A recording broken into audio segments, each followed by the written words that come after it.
press the bell icon on the YouTube app and never miss another update.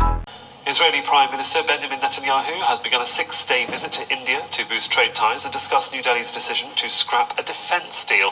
Now, Indian Prime Minister Narendra Modi joined Netanyahu at the War Memorial in New Delhi. India is Israel's largest arms market, buying around $1 billion worth of weapons every year. However, earlier this month, India cancelled a $500 million order to buy Israeli missiles, and last month it voted in favour of a resolution calling for the US to drop its recognition of Jerusalem as Israel's capital. Let's bring in Happymon Jacob in New Delhi. He's an associate professor at Jawaharlal Nehru University. And of course, on visits like this by senior politicians, you do expect a raft of deals to be signed in all sectors. This defence deal around the Spike anti-tank missile system is worth $500 million to the Israelis. They will want to try and get that back on track, but it counters Prime Minister Modi's sort of made in India policy, buy homegrown produce and materials, doesn't it?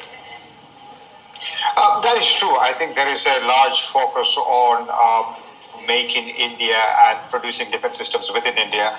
But India also realizes that Israel is India's one of its biggest trade defense partners. And in times of need, it is Israel that has stood by India. So I don't think there is a real contradiction between the two. I think Indians will continue to pursue to produce defense systems internally, but at the same time buy a great deal of weaponry from Israel in the days to come. What does India actually want from Israel that they actually can't produce themselves? Well, I think a host of issues. At this point of time, it would be wrong to look at the India-Israeli relationship as a defense merely as a defense partnership. I think it has matured beyond that. It has gone into startups. It has gone into agriculture.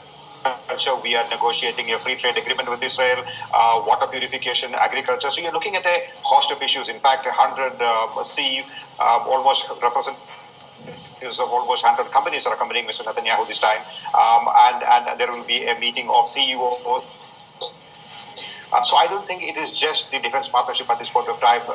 The India, as I said, the India-Israeli relationship has matured beyond that, a lot beyond that. So I think a defense partnership is one major area. Agricultural collaboration is another major area. Water purification. So I think there are a great deal of other issues to be discussed between the two sides. Just a few weeks ago, when we had the UN General Assembly vote, I spoke to you about the relationship between India and Israel, considering India supported the resolution against the decision by the United States to move their embassy and declare Jerusalem Israel's capital. The relationship is very close between these two countries. Is there anything to repair, or is it business as usual?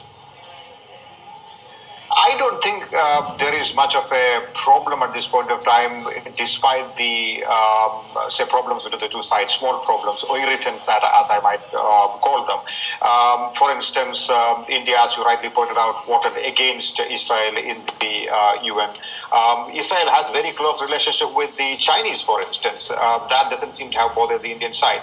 This actually shows, to my mind, the maturity of the India-Israeli relationship, which has now come out after 25 years of establishing a relationship with the Israeli side. It has come out in the open. It is no more a secret relationship in the attic, behind closed doors. Now, so therefore, I think there will be irritants, and this will be these things will be dealt with a lot of maturity and political wisdom.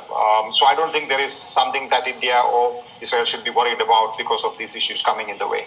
Well, we shall see what does come out of these meetings over the 6-day visit. For the moment, Happymon Jacob there. Thanks very much for joining us from New Delhi. Thank you.